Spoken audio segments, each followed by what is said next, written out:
Assalamualaikum warahmatullahi wabarakatuh. Para pemirsa, ini makin hari kita lihat Yusuf Mansur dan kawan-kawannya itu mencoba mencari pembelaan ke sana kemari gitu. Harapan kita tentunya hal ini untuk segera diakhiri. Karena bagaimanapun pada akhirnya sebuah kesalahan itu akan diterima sebuah kesalahan. Di kalangan orang-orang tidak beragama Islam pun ada kaedah yang disepakati bersama, yaitu Anda bisa saja menipu orang di suatu waktu, tapi Anda tidak akan mungkin menipu semua orang sepanjang waktu. Ada waktunya datang yang Anda ceritakan itu sudah selesai. Ada juga ungkapan lagi yang berkembang saat ini, setiap zaman itu ada orangnya dan setiap orang itu ada zamannya. Kalau zaman dan orang itu sudah selesai, ya tidak ada yang bisa membawa dan mengulangnya kembali gitu. Fir'aun itu sudah selesai, sekarang hanya tinggal mumi-mumi dan bekas-bekasnya yang dijual oleh anak cucunya kepada turis-turis dan peninggalan-peninggalannya dijadikan duit. Yusuf Mansur, setelah banyak orang mengkritik kesalahannya, banyak orang mengatakan bahwa dia itu salah, dia bukannya introspeksi diri gitu, malah mencari pembelaan ke sana kemari. Dan yang terakhir yang disasar oleh Yusuf Mansur adalah mengajak kiai-kiai atau tokoh-tokoh yang mengaku simpul-simpul massa untuk mencari aktor intelektual. Siapa aktor intelektual? Kata Yusuf Mansur, ini ada aktor intelektualnya. Kita nggak tahu apakah para kiai ini juga mengerti hakikat perbuatan Yusuf Mansur. Kalau dia mengerti, mestinya dia tidak mau membela sebuah kesalahan. Kalau mengerti lantas dia membela gitu, kita malah curiga ini ada apa ini gitu. Dalam beberapa narasi Yusuf Mansur mencoba mengklasifikasi, sebenarnya katanya ada 4 hal aneh ini gitu. Yang pertama, jemaah itu minta uang kembali. Oke, kenapa tidak dikembalikan? Kan dia hanya minta uangnya sekecil lah. Dengan pendapatan Anda yang ratusan miliar gitu. Yang diminta kan hanya puluhan juta. Apa sih artinya? Kenapa harus pakai pengacara berlapis-lapis? Ngaku dong datang. Yang kedua, dia mengatakan minta uang kembali tapi ditambahin lah dengan kerohiman, dalam tanda kutip keuntungan usaha. Ya kan wajar kan orang minta untung yang lama berinvestasi gitu. Kenapa mesti takut? Yang ketiga, ada kata Yusuf Mansur, dia tidak ingin uang kembali, tapi nyerang saya aja terus gitu. Uang yang mau dikembaliin dia nggak mau. Lah sekarang mana ada orang nggak mau uangnya dikembalikan. Orang gila aja, orang gila beneran ini kita lihat, itu tahu dia uang. Di zaman Pak Ogah dulu tuh coba orang gila dong, cepet dong katanya. Kalau sekarang dia nggak mau dikasih cepet, dia mintanya sekarang tuh ceban dong. Ceban itu ya, itu bahasa-bahasa yang berlaku di Jakarta. Minta 1.000 dong, atau minta 5.000 dong. Dia minta ceban atau juga gocap gitu. Kita kadang-kadang nggak ngerti. Tapi orang gila bisa ngerti loh. Dikasih cepet dia nggak mau sekarang. Mana mau orang gila di Jakarta. Dia yang sudah, maaf ya, auratnya sudah terbuka. Mungkin sudah dia sudah telanjang jalannya. Dia sudah nggak mandi-mandi. Tapi uang dia tetap masih tahu. Nah apalagi orang normal. Dia berinvestasi dulu gitu. Minta dikembaliin.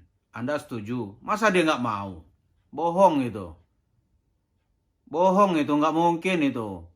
Dia minta uangnya dikembaliin. Dia setuju.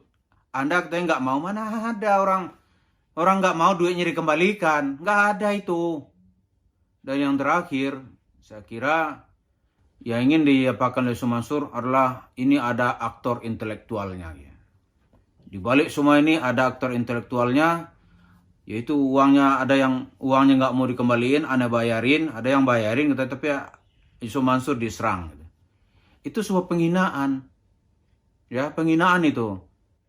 Masa jemaah Masjid Darussalam yang sampai berinvestasi, ya, jumlahnya ratusan orang, ada insinyur, ada dokter, ada pengacara, yang dia hanya karena percaya sama Anda aja loh.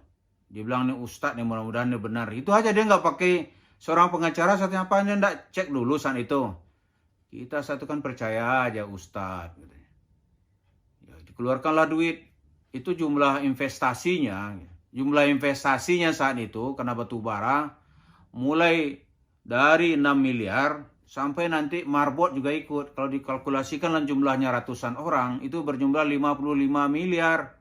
Itu Anda bilang nih orang ada aktor intelektual. Ini orang-orang yang ahli-ahli ini, dokter ini ada aktor intelektualnya. Coba Anda kalau berani datang ke dia bilang ada aktor intelektual, disuntik mati Anda bisa tuh Pak Yusuf Mansur. Saya suntik mati loh. Karena dia dokter. Dibilang ada aktor intelektual. Ini nggak benar. Yang kedua, cerita-cerita aktor intelektual ini itu mengingatkan kita dalam memori buruk. Yaitu di zaman kediktatoran rezim Orde Baru. Nah, mestinya Yusuf Mansur hidup di zaman itu. Jadi kalau hidup di zaman itu cocok gitu. Lalu sekarang memori buruk orang langsung datang. Ini apa ini? Antek Orde Baru maksudnya gitu. Atau berperilaku penindas seperti Orde Baru. Kan itu ingatan orang langsung. Jadi kalau menurut saya ya, kita ini, kalau Yusuf Mansur benar-benar ya berpikirnya bagus gitu. Kan yang pertama, ngapain Anda menyerang-nyerang orang Bali? Ada aktor intelektual, ada itu menghina investor sebanyak-banyaknya. Nah kalau memang benar, yang pertama saran saya nih, datang dong ke jemaah masjid yang dulu Anda mengemis-ngemis, merayu-rayu, naik mimbar dengan segala atributnya, bercerita dengan segala apalah kita bilang nih provokasinya, mungkin juga tipu dayanya sehingga uang orang dapat. Datang dong sekarang ini. Ini uangnya dikembalikan, mana yang minta kelebihan dilebihin gitu kan. Dulu katanya pernah ada perjanjian satu, Anda menghilang. Tidak tentu lagi juntrungannya. Ini uang banyak. Terus apa ini dibilang provokator? Atau ada aktor intelektual? Yang benar dong. Nah yang kedua, Yusuf Mansur di mana-mana bercerita, dia, anaknya, familinya bilang, tenang aja kan ada Allah. Kan ada Allah. Nah sekarang kalau ada Allah kan Anda takut? Kan ada Allah. Ada kun fayakun katanya. Mintalah kepada Allah kun fayakun, kasihin dong yang Allah kembaliin gitu. Ini kalau misalnya kalau dibahas lebih dalam nih kan ada Allah. Emang Allah perlu seseorang? Di orang yang jutaan ini tidak diperhatikan oleh Allah gitu. Itu juga sebuah kesalahan. Tapi oke lah, karena Anda yakin itu kan ada Allah, kun fayakun. Minta dong datang, gentle. Kenapa sih penakut? Datang ke sinilah, kiai inilah, ke toko Papua lah, ke inilah, minta pembelaan gitu. Itu silahkan aja, tetapi masyarakat yang dirugikan, dia tetap akan meminta. Tetap akan dia minta. Dan orang meminta, kalau saya di sini, sisi Islam bagaimana sih? Yang saya pahami, kalau ada yang merasakan saya salah, ya silakan gitu. Para ustadz, para kiai, yang merasa punya, ya mari kita buka kitabnya. Tapi kalau menurut saya ini sebuah penistaan terhadap Islam. Ini sebuah penipuan. Ini sebuah tindakan merendahkan dan menghina Islam. Dilakukan oleh individu. Nggak boleh dong bilang, aneh demi Islam, nggak ada itu. Dalam Al-Quran itu orang banyak bersumpah. Itu sebenarnya kata Allah itu musuh Islam yang paling nyata. Nah, kan ada Allah. Yang ketiga menurut saya ya, Anda itu datanglah kepada jemaah yang merasa dirugikan. Masa sebanyak itu jemaah itu bilang siapa aktor intelektualnya? Masa Anda seperti Soeharto mau Anda bangunkan lagi yang sudah meninggal lebih dari 12 tahun yang lalu gitu. Suruh bangun lagi. Orde Baru itu sudah digulung oleh rakyat ya, dengan kemarahan rakyat tahun 98 sudah digulung, nggak akan kembali itu. Terus Anda bilang, wah ini seperti bahasa-bahasa atau jargon-jargon Orde Baru, ini ada aktor intelektual. Nanti banyak orang lebih marah. Bener loh. Banyak orang lebih marah lagi. Ini apa-apaan nih dibawa dari satu narasi ke narasi lain gitu. Katanya membuat diksi baru dalam sedekah. Ya jelasin dong, kalau orang nggak paham, datangin. Kan secara materi uangnya ada. Dan terakhir, ini saran saya yang paling baik nih. Saran saya ya, yang pertama tadi itu Anda punya Allah. Yang kedua ya, datanglah kepada jemaah masjid. Yang ketiga ya, ini kan negara hukum, kenapa takut gitu? Hukum di sini itu setiap orang, setiap warga negara bersamaan hak dan kedudukan di depan hukum. Dia apa yang masih ditakutkan? Kalau memang benar, ya tempuh orang jalur hukum. Itu penyelesaian terakhir. Kenapa takut? Dan yang terakhir ini, kan Pak Yusuf Mansur terus-terusan bilang sangat dekat dengan Habib Rizik. Saya akan cium dia, Habib Rizik. Saya akan datangi dia di Polda. Ya sekarang datangin dong. Bib, ini aneh banyak difitnah orang nih. Datang dong. Katanya buku, dulu ada buku, dibilang oleh Habib Rizik, ini bohong nih orang yang menulisnya itu obong gitu. Nah sekarang datang lagi dong, buat foto, wawancara lagi bertemu Habib Rizik, ya minta tolong Bib, ini aneh diserang oleh orang-orang yang nggak jelas ini, gitu aja. Coba ceritain, share di medsos gitu. Begitu saya kira saran-saran yang baik. Jadi jangan cerita sedikit-sedikit aktor intelektual. Ini ada aktor intelektualnya. Maksudnya apa? Saya menggunakan dalil-dalil agama tuh saya juga diapain oleh aktor intelektual gitu.